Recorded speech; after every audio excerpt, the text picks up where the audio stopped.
Welcome to another edition of Talking Hospitality. Today we will continue our conversation about apprenticeships.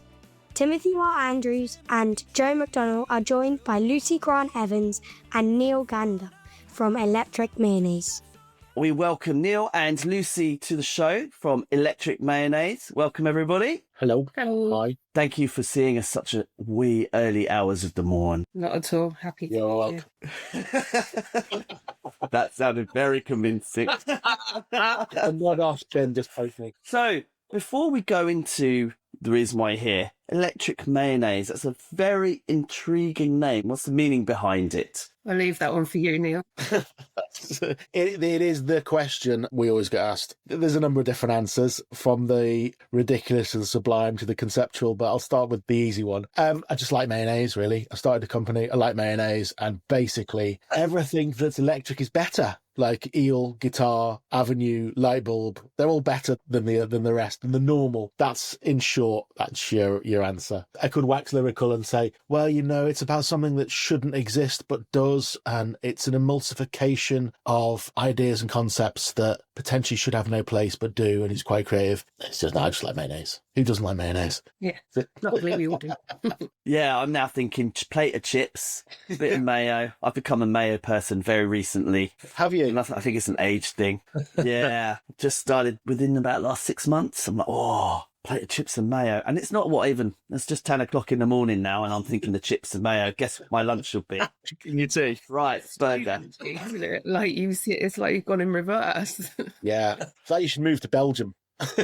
We digress, as usual, and we haven't even, we've spoken 1 minute. Okay, there's your answer. One of the coolest companies I think I've had the privilege to work with, Electric Mayonnaise. Well, as we were talking earlier today, we're talking about apprenticeships. Apprenticeships is sort of a buzzword at the moment, but there seems to be a lot of lip service being paid to it. And also apprenticeships have a bit of bad reputation from previous years. However, there seem to be a number of people trying to make changes to the reputation of apprenticeships and treating it seriously and looking after the people within it. And Electric Mayonnaise is one of those. So, Neil or Lucy, tell me, why are you different to some of the other providers out? I initially started the company in 2017 or so. We didn't set out to be an apprenticeship company, an apprenticeship provider, as what we did. And still are first and foremost a hospitality learning and development partner. That's what we are. And that's to the core. And so essentially that apprenticeships are a natural progression of that. They're a natural part of that ecosystem, but they're not right for everybody. And there are lots of apprenticeships out there. So from our point of view, it's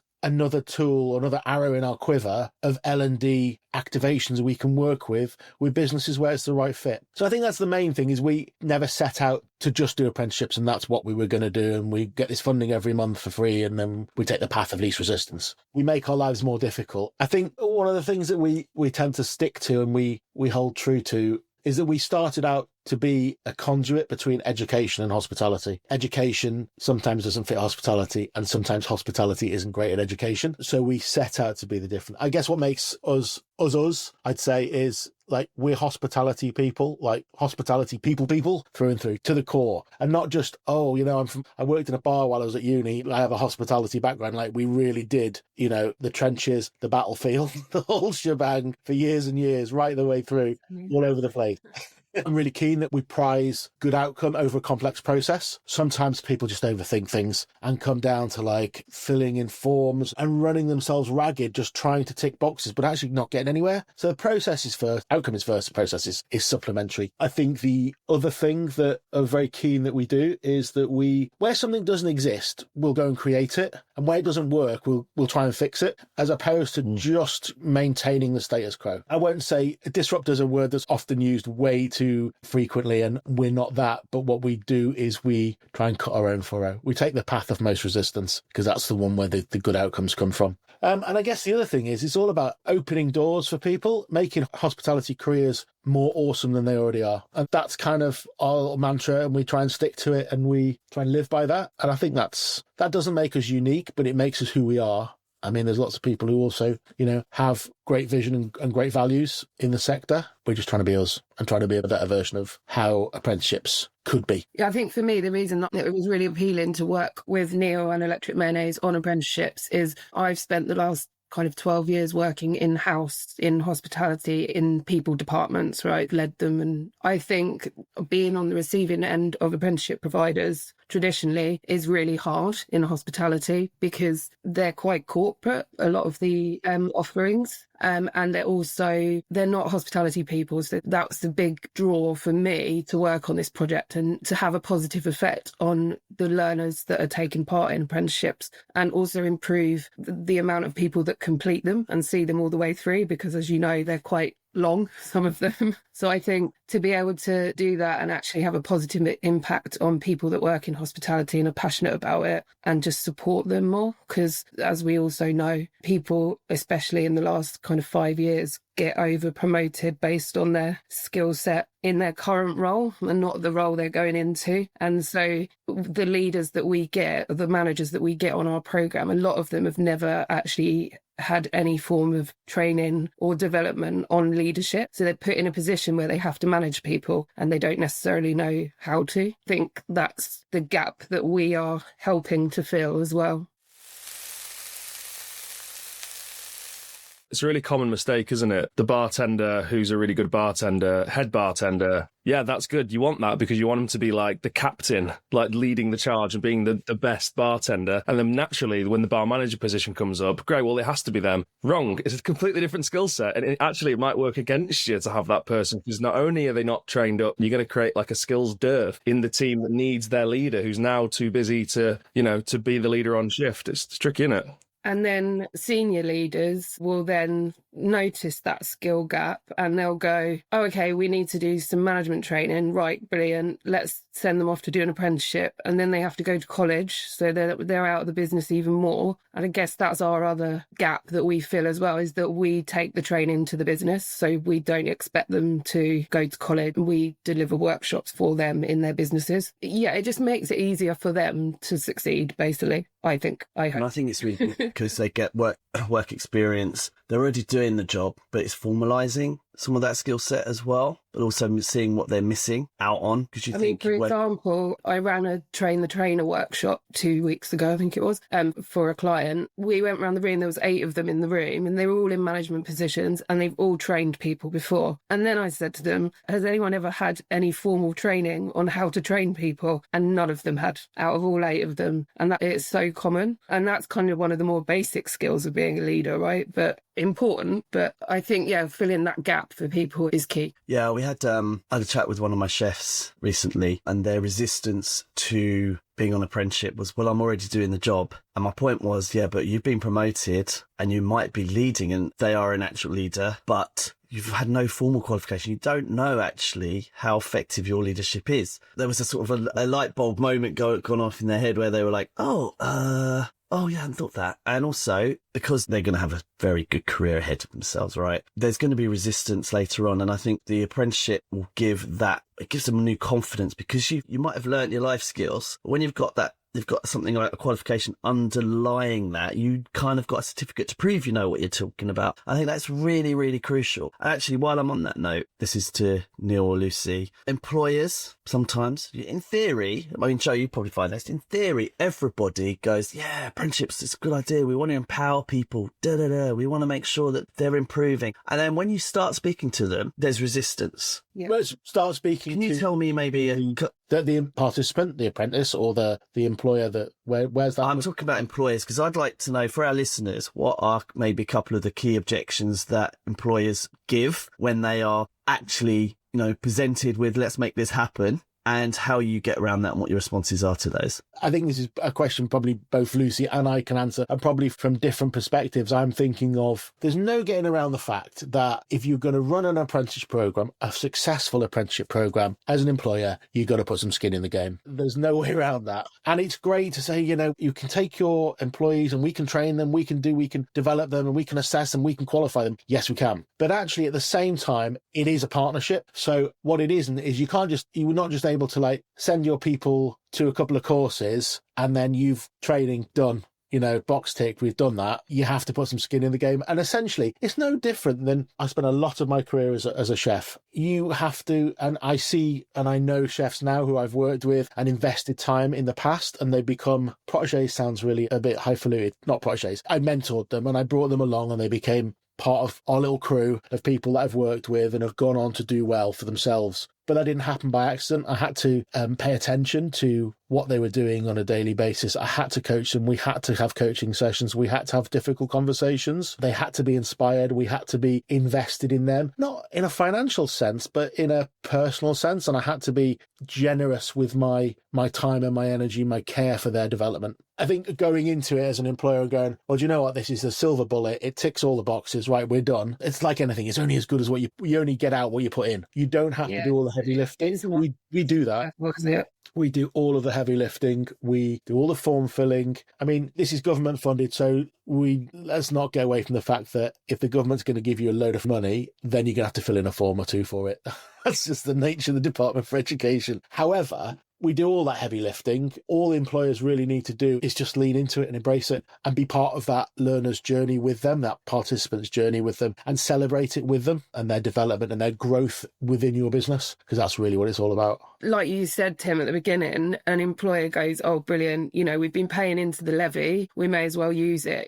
And that's a kind of really common phrase that we hear. And this isn't being disrespectful to anybody, but because I understand that within a big hospitality business or a small one, you're spinning so many plates, right? So drawing down that money from the levy and using it for an apprenticeship program seems like a good win for a business. But like Neil said, the most successful partnerships that we have are when there's somebody, and it can just be one person in the business that's really driving it. And like Neil said, that's not form filling and tick box exercise or anything like that. It is genuinely supporting the people that are on the program. And if that falls away, or if it's not there from the start, that's when you'll get more people not completing the program or dropping out halfway through or something like that, because they're committing to developing themselves by joining an apprenticeship program. So the business needs to commit to them to support them through it as well, I think. I think maybe it's worth clarifying. So we talked about like skin in the game from an employer's point of view. So if it is government funded and we're not sort of any more committed to this employee than we would be if they were just an employee without an apprenticeship, what is that? What would you describe that skin in the game as? Is it just an attitude and a mentality and filling out a couple of forms? Or like, is it more involved than that? Both, I guess. Yeah. So the support element's huge, but basically the way our program works is they come on workshops and then they have to do project-based work as a follow-up from the workshop. So that project-based work, depending on their line manager and the department that they work in, is slightly different for everyone. So obviously, like Neil said, we can be there and we can support them in how they complete that work, and we assess it and we coach them and we mentor them. But actually they need someone as well that can show them business specific stuff, because what we don't want is like a traditional apprenticeship. It was very generic, and actually what we're trying to do for them is make it very relative to their job. I think there's a really good couple of points raised here. One, it is absolutely the employer needs to recognise their role in taking on an apprenticeship. For one reason, remain one reason only, if you're going to do it from a selfish kind of point of view or a business point of view, if you are standing up and saying, I'm going to invest in that person, and then you don't, the only person apart from the apprentice who you're going to lose because you're showing lack of care, you've just damaged your brand. That person will always associate that failed apprenticeship with you. It's almost, or not almost, it's worse to do that than not do anything at all. So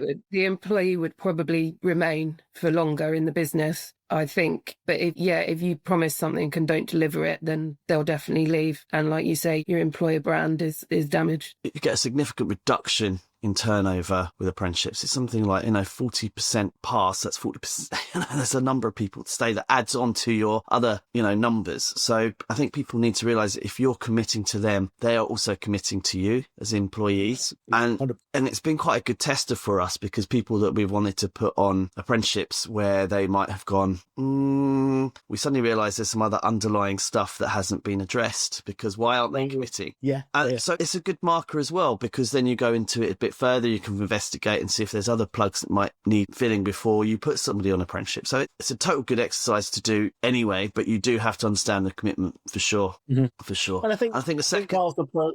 whilst the program's running, that commitment manifests in quite easy ways. It's essentially making sure you give the participants the opportunity to practice the skills they're learning. So if they are learning about wages, payroll, rota costings, and then you don't let them do the rota or cost it, then actually that's detrimental. All line managers have to do is share their workload. When I was a GM, I was like quite happy if someone else wanted to do the rota and cost it out, or to sit and look at risk assessments, or to, do a food safety audit, all of those things. It's just about being open and sharing, and line managers not wanting to hold on to everything, but wanting to, we call it a skill share. It's part of the program we call skill share. And it's basically, it follows on from workshops and that kind of thing that we deliver. But it's about where, you go into your business and you do the things you wouldn't have done before and have a go at it in a psychologically safe space to do that. So which probably leads us at some point on to off the job hours, but I'll leave you. You're the host, Tim.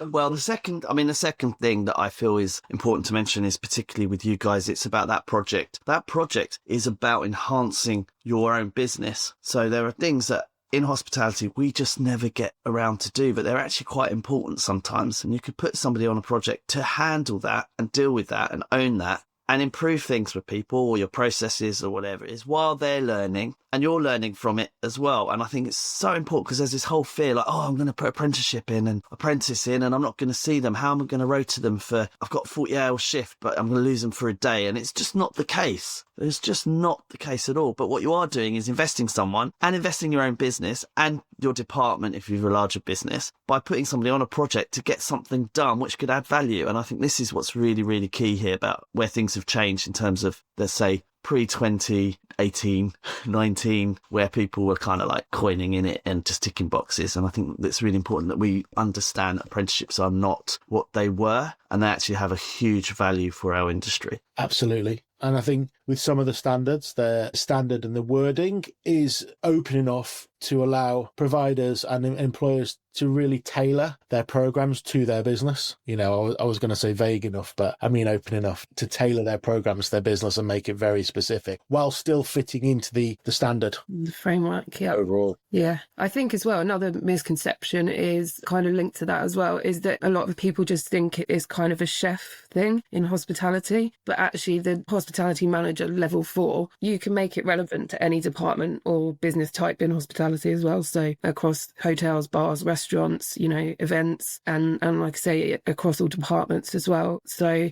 imagine being able to offer that to kind of every manager in your business. It's a powerful thing that you've got at your hands, a powerful tool, I guess, to be able to offer that. Tend not to use the term where very often apprentice or apprenticeship, we tend to say that it's a management development program and the people on it are participants. I think you get quite a bit of pushback from that term apprenticeship, where you think, it's just chefs, or it's just 16-year-old commie chefs going to college to do an apprenticeship. And if you're a 30-year-old floor manager or 35-year-old AGM, you don't want to be doing an apprenticeship. But what's great is the apprenticeship standard, and the way that it's put together and the way that it's assessed is really, really good. It's really great. It's really what we need if it's applied. And then when it's applied in the right way, it's really good. Tend to avoid from a branding point of view talking about apprenticeships, which is a shame really, but it is what it is, I guess. I guess part of the challenge is trying to foster that mindset shift from seeing, for an employee stand of view, staff as a labour cost rather than an investment on a representation of your business. And I think from the employee point of view, looking at the apprenticeship as not as a prerequisite, not as something that you must do or something that is going to, shows the gaps in your knowledge, but actually it's also an investment for you, right? It's like, see this as an opportunity to learn, because hospitality is not standardized, right? It's not medicine where everyone goes through the same training and then you start to specialize. Like, people find themselves in roles for any number of reasons, and they're not necessarily, comes back to the bartender, bar manager thing. There might well be gaps in their knowledge. And this is like, it's an antidote to that, isn't it? Because you're saying, look, we've got all your bases covered here. If you know it, fly through it. But this is an opportunity to look behind the curtain. Sometimes people just don't know what they don't know. I mean, essentially, what works very well with the apprenticeship framework is that it gives learners, participants, a set of guardrails and a set of handrails to objectively measure their skills against a standard. And it's done empirically and it's done objectively by a third party. It's not, well, why aren't I being promoted to sous chef? Because I've done the rota and I've done the ordering last week. And, I ran the pass a couple of times last month. Why aren't you making me sous chef? I'm leaving. And essentially you can really give people a good measurement of the bits that they need, the skills gaps that they need to develop and where they are already, really good at what they're doing. So it helps people see their role in a much wider, deeper context of what it is that they're the next level up within their career, what that role looks like and what that role really involves to be excellent at it, even if they're already doing that job just because you're called a sous chef, you could be doing 20% of being a sous chef and 80% of being a senior CDP. But as you bed into that role, it's a sliding thing. It's not one day as a CDP, this, the next day as a sous chef, that. It's very much a grey scale between the two. Essentially, the program is quite long. It goes on. It's 18 months, and that sounds like such a long time, but I think it takes that long for people to adopt new ways of working, gain new knowledge and experience, and develop over time. It doesn't happen overnight. No development happens overnight. It's not a quick fix. So if an employer has been listening to this and gone, oh, okay, I'm convinced, this has convinced me to look at my apprenticeship, what steps would they need in order to start the process? Contact Electric Mayonnaise. Check your levy payments and your pot, as they call it. And then the next step is finding a provider. So there's obviously many out there. And for most providers, they, like Neil said, like we do, that we would do the heavy lifting. So basically you nominate your provider and then the provider will then take it from there and kind of onboard participants, etc., which is quite a lengthy process. But as Neil said earlier, due to it being a government payment, obviously you have to jump through a few hoops. But yeah, like I say, we as a provider do that for you anyway. Then it's the commitment bit that we were talking about earlier, is like giving your team the time to do the work properly and the support as well. So how do people get in touch with Electric Mayonnaise? Well, just drop us an email. Have a look at our website, www.electricmayonnaise, all one word, two N's, remember, .co.uk. Just drop me an email. It's Neil@Electric Mayonnaise. We don't make things complicated. And then we sort of take it from there. Essentially, it's about us opening, a transparent dialogue and an ongoing dialogue and conversation, and us working together as a partnership to develop your apprenticeship. Because if you're a business, as every business is unique and memorable, that's what we're going for. They're not going for, the standard being pumped out sort of verbatim every time. It's bespoke to each employer. We do it completely bespoke. So it's part of us having an open dialogue and open conversation. Drop us an email, pick it up. I'll email back. We'll go and have a coffee. We'll talk about L&D and wax lyrical about all these things. And let's see where apprenticeships can lead your business, but also, I guess, let's look at it as part of the bigger ecosystem of the whole L&D process within the business, and let's work it so that there's the best ROI for that business, and that takes a little bit of a conversation. And I'll buy the coffee. Thank you very much. Listen, Neil and Lucy, thank you very much for coming on, and it's lovely to see you both, and I look forward to seeing you very soon. Likewise. For more information about the levy, please check out our previous podcast episode with Vicky Glover. Thank you to our special voiceover artist, Iris Lim.